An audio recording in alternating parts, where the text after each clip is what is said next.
J'aimerais vous présenter le fonctionnement d'un process sur Alto.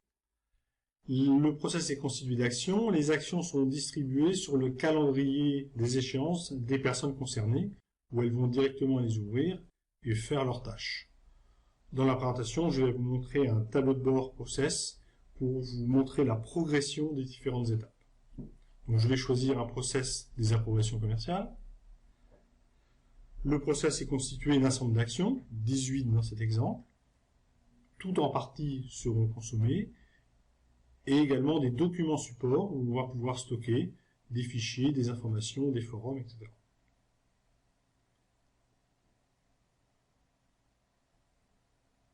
Donc, je vais venir sur la saisie initiale, l'action numéro 10. Donc là, le commercial doit saisir le nom du client. On récupère de façon automatique des informations liées au client. Le point rouge indique la notion de champ obligatoire. Je choisis la notion de prolongation et vous verrez que la proposition avec conditions particulières, ce champ va disparaître puisqu'il est caduc dans le cas de cette opération. Donc les formulaires vont être extrêmement dynamiques et totalement paramétrables. Donc je remplis mon formulaire.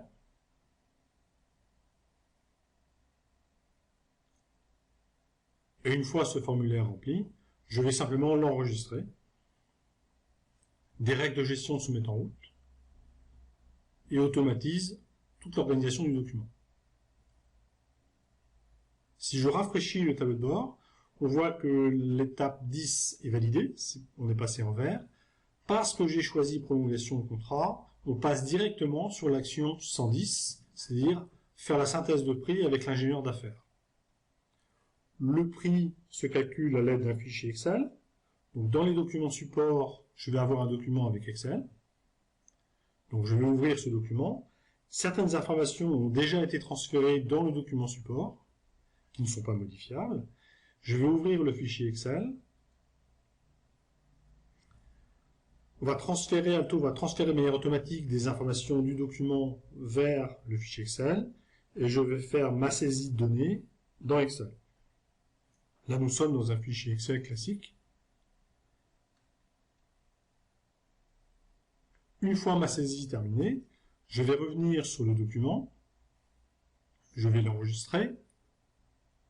Et là, des données du fichier Excel ont été transférées automatiquement vers le document support. Là, je vais indiquer que ma saisie est faite et je vais mettre un commentaire suite à ma synthèse d'ingénieur d'affaires.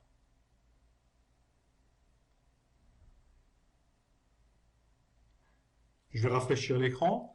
Dans cet exemple-là, on a eu la volonté de garder l'action en bleu pour dire on peut encore la modifier, mais c'est une volonté, c'est du fonctionnel. L'action est distribuée automatiquement au directeur commercial, qui peut, via les documents de support, accéder à de l'information.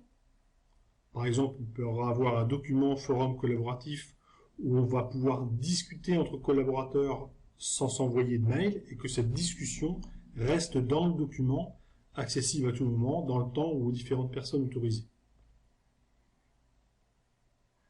On gardera ainsi la trace de la communication interne. Je vais pouvoir également avoir des documents support pour stocker de l'information, des fichiers en l'occurrence,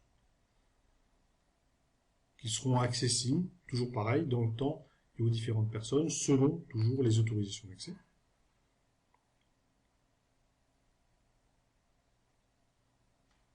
Et puis un document qui fait une synthèse de toutes les actions. Donc le directeur commercial va prendre sa décision, va noter le prix, mettre un commentaire, et va valider son action. Je vais à nouveau rafraîchir le tableau de bord pour montrer la progression. C'est encore une volonté, ça reste en bleu, et l'information est distribuée automatiquement au service juridique qui doit vérifier la conformité du contrat. Donc l'accès aura tous les documents support est possible pour le service juridique également. Et le service juridique valide. Je rafraîchis à nouveau le tableau de bord. Et là, tout passe en vert. Tout est validé. Les actions et les documents support. Bien sûr, on va avoir un grand nombre de process qui vont être lancés en même temps, et on pourrait se poser la question, où est-ce qu'on en est sur les propositions commerciales en attente d'ingénieurs d'affaires. On va pouvoir se définir des requêtes, avec des filtres, des critères de sélection, et je vais afficher toutes les affaires en attente. On va pouvoir trier l'information, mettre des filtres pour faire des sélections supplémentaires, et bien sûr, accéder directement à l'information depuis les requêtes. Et puis si j'ai besoin d'avoir ce tableau de bord directement sur Excel, ces différentes informations, d'un clic, je transfère l'information sur Excel. Vous voyez quelle facilité on a pu faire ce transfert. Retenez qu'un process est totalement paramétrable. C'était un exemple et on va pouvoir définir tout ce qu'on veut.